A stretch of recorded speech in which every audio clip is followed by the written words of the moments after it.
Minu ema on viimased 10 aastat käinud 3 korda nädalas jõusaalis. Kas regulaarne jõutreening annab inimesele veel midagi väga väärtuslikku lisaks lihasmassi säilitamisele ja tõstmisele, nagu rääkisime eelmises videos?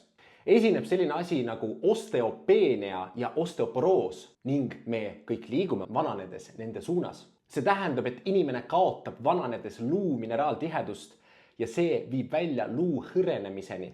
Ehk me oleme siis küllaltki hapred ja võime ennast kergemini murdma hakata. Umbkaudu vanuse vahemikus 20–30 jõuab inimene enda luumassi tippu.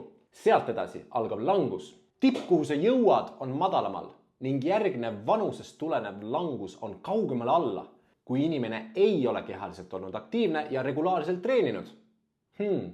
Milline treeningvorm on hea luu mineraaltiheduse säilitaja ja tõstja?